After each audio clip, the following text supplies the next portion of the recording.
বাজে 11:30। তো তোমাদের সবাইকে গুড মর্নিং। তো তোমরা সবাই আশা করি ভালো আছো, আর আমরাও মোটামুটি আছি। তো চলে যাচ্ছে।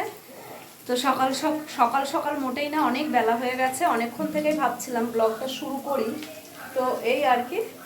তো চলো তোমরা ভিডিওটা দেখো, আশা করি তোমাদের ভালো লাগবে। আর আমি আজকে অনেক দিন পর চিকেন রান্না করছি। তো এইটা হচ্ছে আমি সুদীপ্তাকে চেনো মনে হয়, ওর ব্লগে ওকে দেখেছিলাম, তো ওর থেকে এটা আমি শিখেছি। এভাবেই রান্না করে, তো খুব সুন্দর টেস্ট হয় কিন্তু। তো তোমাদের দাদা ভাইও আগের দিন এভাবেই রান্না করেছিল, সুন্দর টেস্ট হয়েছিল। আজকেও আমি ওর মতো করেই রান্না করছি। তো দেখা যাক কেমন হয়। ও কিন্তু আমার থেকে অনেক ছোট। তো চলো দেখি। আর ছোটদের থেকেও অনেক কিছু শেখা যায়। সব সময় যে বড়রাই শেখাতে পারে সেটা কিন্তু মোটেই নয়। ছোটদের থেকেও অনেক কিছু শিখতে হয় মানুষকে, সেটা অনেকেই বোঝে না। তো যাই হোক, আমি তো শিখেছি ছোট, মানে আমার থেকে অনেক ছোট, ওর থেকে চিকেন রান্না শিখেছি। তো দেখো, দাঁড়াও দেখাচ্ছি। এই যে দেখো, চিকেনটাকে ভালো করে পরিষ্কার করে লবণ, হলুদ আর তেল দিয়ে ম্যারিনেট করে রেখেছি। অনেকক্ষণই হয়ে গেল। এদিকে পেঁয়াজটা তেলের উপর একটু ভাজতে দিয়েছি। এদিকে চিকেনের আলু ভেজে রেখেছি। আর এই যে টমেটোটা কেটে রেখেছি, পরে দেব। আর এখানে মিক্সিতে মশলা আছে, আদা, রসুন আর লঙ্কা পেস্ট। তো এই সমস্ত আজকে শুধু চিকেনই করবো, আর কিছু করবো না। আর কালকে যে কচু আলু বেগুনের তরকারিটা করেছিলাম ওটা আছে। মামাম ওখানে টিভি দেখছে, ওকে আমি ফ্রুটস কেটে দিয়েছি, আম আর শশা দিয়েছি, লেবুটা একটু পরে দেবো। আর আজকের ওয়েদার প্রচণ্ড বাজে, খুব গরম লাগছে।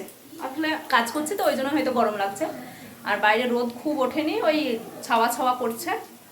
বিছানাপত্র সব তোলা হয়ে গেছে। মাম্মামকে সকালবেলা ওটা ঘুম থেকে পড়িয়েছি, ওকে খাইয়েছি সকালে, আমি চা খেয়েছি, আমিও একটু আম খেলাম। ঘরটা ঝাড় দেওয়া বাকি আছে। জামা কাপড় কালকে যেহেতু কেচেছি, আজ আর সেরমভাবে জমেনি, ওই জন্য আজকে আর ধোবো না। যে কটা থাকবে সে কটা রেখে দেবো, কালকে একেবারে ধোবো। আর ঘরও আজকে মুছবো না, সামনে মামামের জন্মদিন, তো জন্মদিনের আগে বা কাল পরশু মুছতে পারি, কালকে যেহেতু সোমবার আছে। তো চলো ভিডিওটা দেখতে থাকো।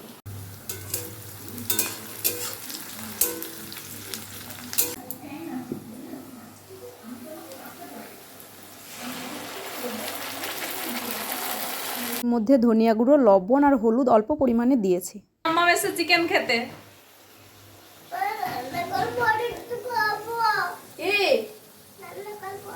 তা রান্না হোক আগে, তারপরে তো দেবো, এখনো কাঁচা, কিছুই হয়নি।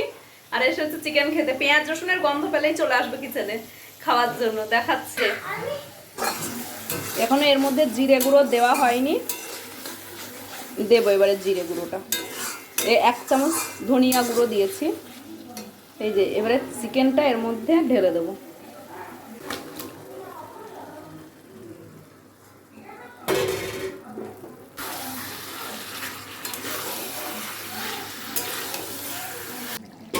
দেখো অর্ধেক কষানো হয়ে এসছে, এবারে আমি টমেটোটা দিয়ে দেব।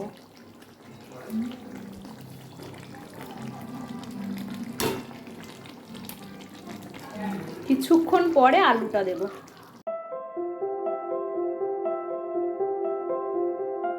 আর এই যে একটু কষানো মাংস তুলেছি বাটি করে, মাম্মামকে দেবো আর আমি একটু খাবো।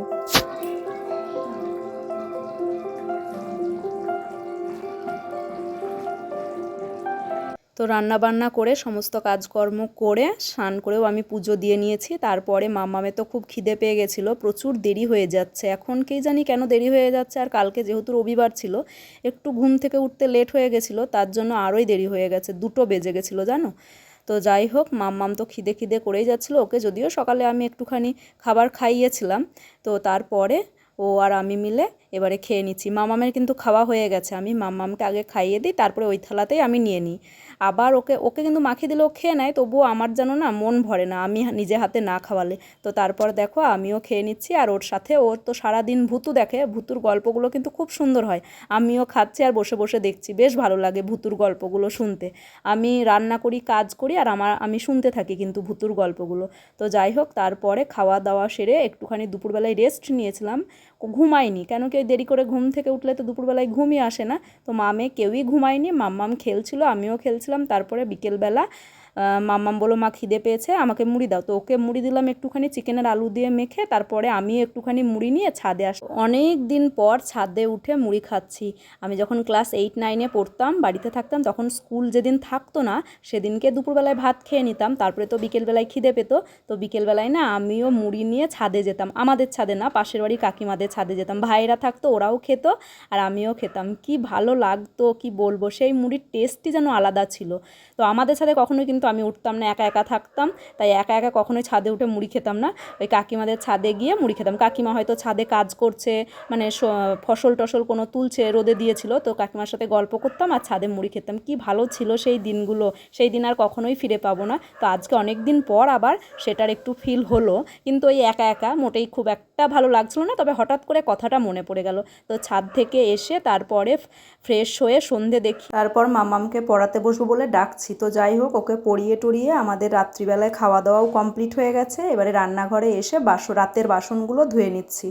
আর রাতের বাসন তো নয়, দুপুরেরও বাসন একটা আধটা ছিল, তো সবগুলো একসাথেই ধুয়ে তারপরে বেসিনটা ভাবলাম আজকে পরিষ্কার করি। এই রান্নাঘরের বেসিনটা আমার প্রায় দিনই পরিষ্কার করা হয়, যখনই আমি বাসন ধুই তখনই আমি একটুখানি মেজে নিই। কিন্তু ওই যে যেটা মুখ ধোয়ার বেসিন, ওই বেসিনটা আমার হচ্ছে সপ্তাহখানেক 10 দিন হয়ে যায় পরিষ্কার করতে করতে। তো যাই হোক, আজকে ভাবলাম এই বেসিনটা পরিষ্কার করে আর বাইরের বেসিনটাও পরিষ্কার করে নেব। তো তারপরে আবার মা মেয়ে হচ্ছে তোমার বিছানা টিছানা করে ঘুমিয়ে পড়েছিলাম। তো তোমাদের ভিডিওগুলো কেমন লাগছে অবশ্যই বলো কমেন্টে, আর ভালো লাগলে অবশ্যই একটা করে লাইক করে দিও। আর এই যে দেখো যেটা মাজছি, এইটা যে এত ধারালো সে কি বলবো তোমাদের, আমার তো একবার হাতই কেটে গেছিলো। তো তারপর থেকে আমি খুব সাবধানতার সাথে ওটা মাজি, যখনই মাজি। তো খুব ভালো লাগে দেখবে ঘর বাড়ি বেসিন টেসিন এইসব পরিষ্কার থাকলে, মনটাও ভালো লাগে। মানে এত ভালো লাগে কি বলবো, আমি যেই বেসিন টেসিন পরিষ্কার করে গেছি, খুব ঘামছি কিন্তু প্রচণ্ড পরিমাণে গরম, কিন্তু তাতেও আমার কিছুই মনে হচ্ছে না। তো চলো এবারে এই বেসিনটা আমি পরিষ্কার করে নিই। তো তারপরে হচ্ছে মাম্মাম তো টিভি দেখেই যাচ্ছে ওদিকে। মাম্মামকে কতবার বলছি তাড়াতাড়ি জামা কাপড়টা খোল, ফ্রেশ করাবো ওকে। ওকে আমি প্রত্যেক দিনই রাত্রিবেলায় ফ্রেশ করিয়ে তারপরে ওকে আমি ঘুম পাড়ায় ড্রেস চেঞ্জ করে দিয়ে, তো এই আর কি আমি নিজেও ফ্রেশ হই। তো এই বেসিনটাও আমার পরিষ্কার করা হয়ে গেল। আর ভাবলাম যে হ্যান্ড ওয়াশের বোতলটা ওটাও একটুখানি ক্লিন করে নিই। দেখবে জলের ছিটে লেগে লেগে না ওইটাও দাগ হয়ে যায়, কেমন একটা বাজে লাগে দেখতে। বেসিনটা পরিষ্কার করলাম আর ওটা পরিষ্কার না করলে কেমন একটা লাগে, তো তার জন্য এটাও আমি একটু পরিষ্কার করে নিলাম। তো চলো আজকের মতো এটুকুই। তোমরা সবাই খুব ভালো থেকো, সুস্থ থেকো। আগামীকাল আরও একটা নতুন ভিডিও নিয়ে ফিরে আসছি।